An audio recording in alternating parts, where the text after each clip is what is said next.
Hi everybody, welcome to the QB School. I'm JT O'Sullivan. Today, different video. Totally different than our normal X's and O's QB talk. We're going to get into the winning, we're going to get into the leadership. We're going to talk a little Michael Jordan Last Dance. So go with me here, stick around, check it out. Let's get into it. Welcome to the QB School.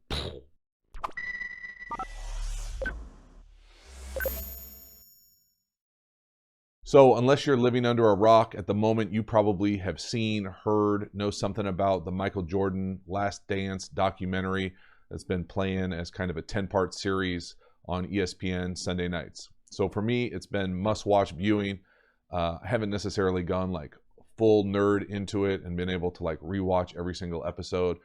But I do want to talk about one element, one thing that really struck a chord with me on a bunch of different levels in this video. And so, you know, as someone who had the opportunity to try to win at the highest level, now I'm not trying to compare myself on any level to Michael Jordan, but I really want to spend some time kind of unpacking one of these things and really the entire experience to a certain extent as far as what we're watching when we're watching The Last Dance, but then really spend some time talking about one quote that has really resonated both kind of in the sports world and kind of the cultural world that I want to kind of unpack a little bit. So the first thing that I want to kind of say as just a prerequisite is that I grew up a Jordan fan. I'm a Jordan fan. Like there are many things that I love about that competitive drive that I took away. You know, I remember owning Jordan 5s growing up, black, smooth. It was as good as my basketball game ever got wearing those things. But this idea that that doesn't necessarily, you know, make me not allowed to have a critical eye when I watch this documentary. And what I mean by that is just having an understanding first at kind of the macro level that this is essentially, you know, for lack of a better way to phrase it, a commercial for Michael Jordan and for the Jordan brand, and in my opinion, to a certain extent.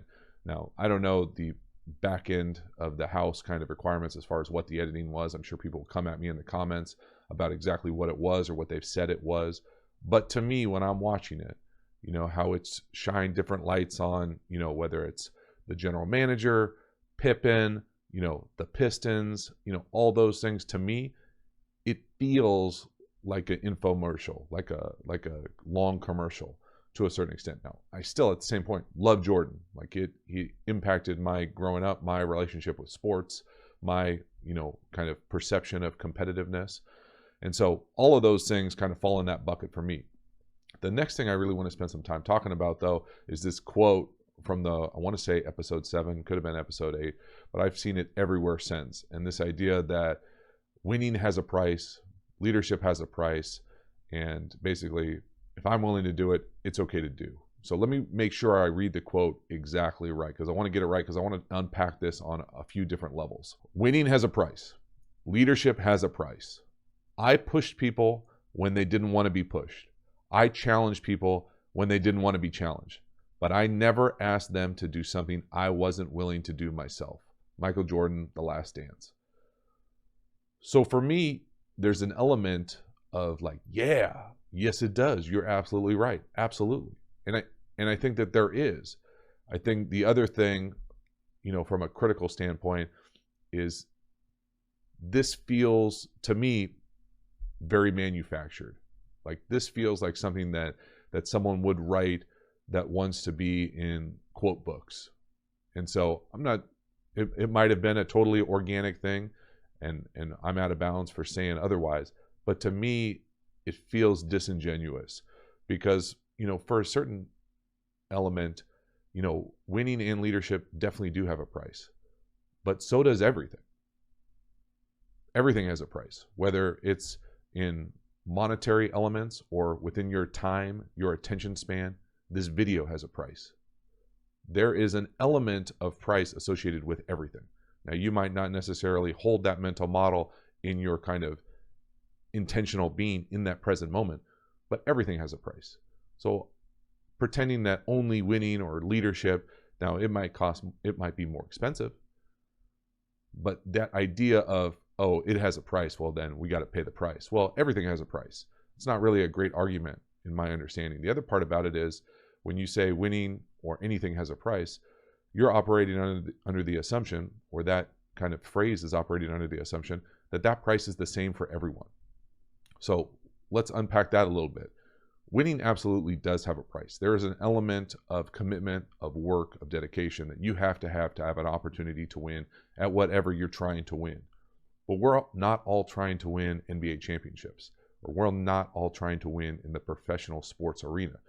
So there's this kind of false assumption, in my opinion, to be able to carry that over to what I'm seeing being done in social media, where, like, you know, all these coaches are banging the drum saying, I told you winning has a price. You got to do exactly what I say.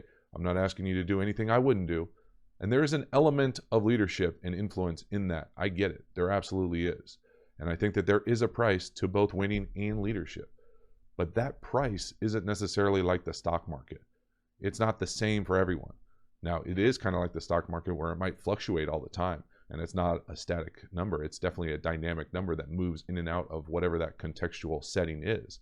But this idea being that, you know, winning has a price and Michael Jordan sets the price and you have to do X, Y, Z to win, to me, has some gaps in its understanding, in its kind of the intention of what it's trying to get out of it. Now, I get it. It's a snappy, you know, eye-catching quote.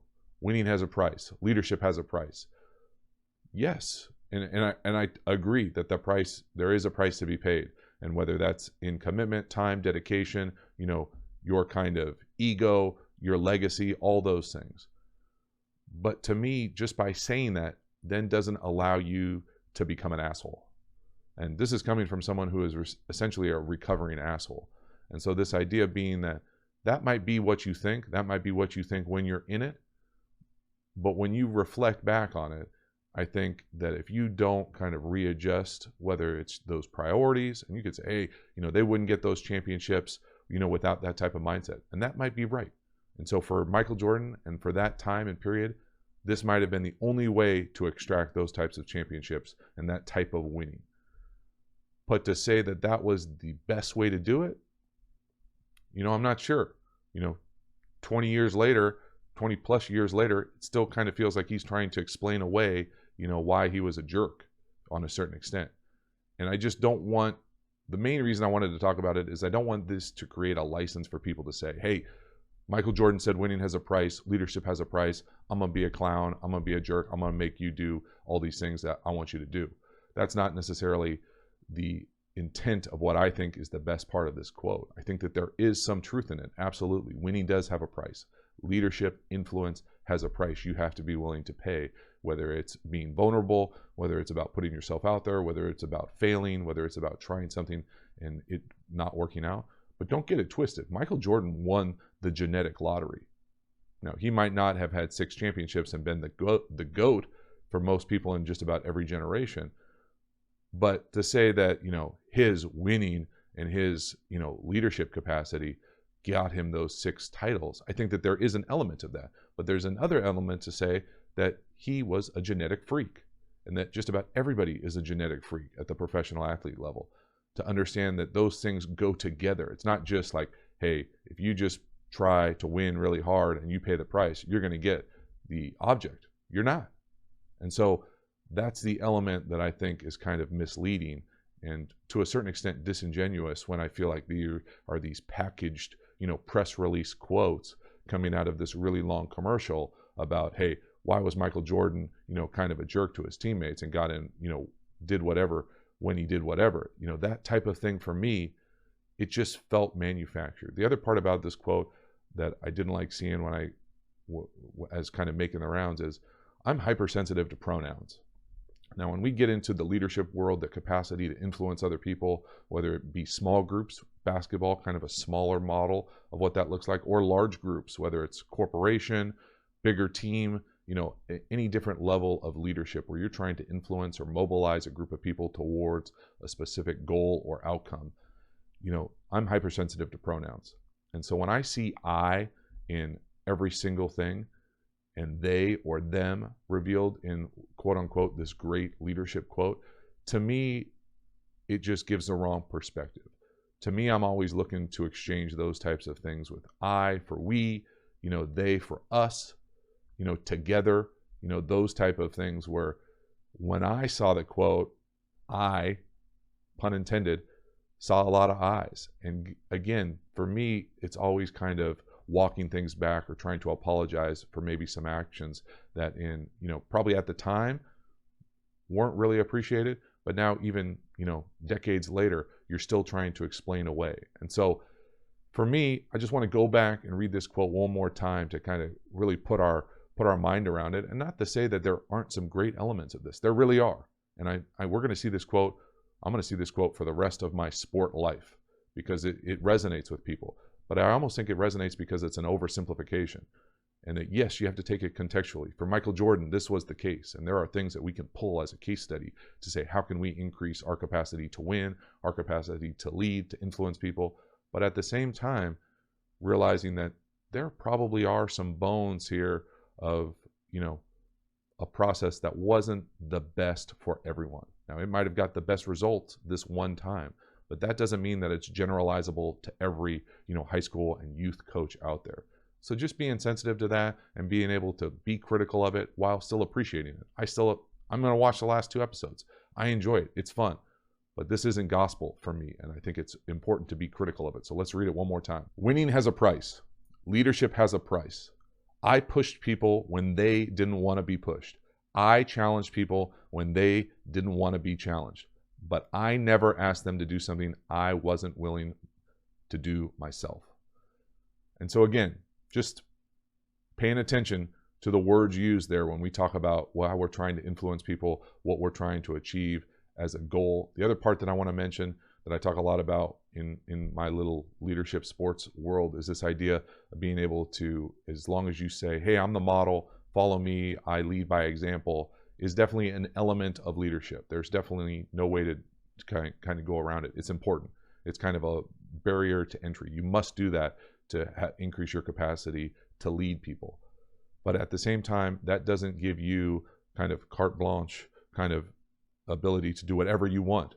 Just because, hey, I do it, come do it because I say so. I'm willing to do it just because what I say or what I do it, so you do it. Doesn't mean that that's necessarily the right path all the time. And so just understanding that leadership element of being able to say, hey, model the way, has some kind of ceilings to it, to say like, well, that doesn't necessarily motivate the group to kind of exceed their own expectations. How do you pull people with you? It's not necessarily to say like, hey, I'm willing to do this, you got to do it. It's, hey, how do we motivate these individuals together to collectively achieve something better than ourselves? Now, in basketball, in this case, it worked for Michael Jordan. But it wasn't just Michael Jordan when you unpack it and start seeing, the influence of playing with another all-time great, Scottie Pippen, other all-time greats in Dennis Rodman, Horace Grant, Bill Cartwright, Phil Jackson. There's a system around. Now, he's definitely the driving force, but it's a small group. It's not a large, massive team or organization. And just realizing that there are some constraints to it and not getting it all twisted, saying that, hey, I told you leadership has a price. I told you winning has a price. Jordan said so. So now I'm going to be a jerk and be all over y'all and challenge you in everything that you possibly do. Just have the ability to unpack it, to be critical of these things, but also enjoy it, because we're going to see this for a long time. Winning has a price. Leadership has a price.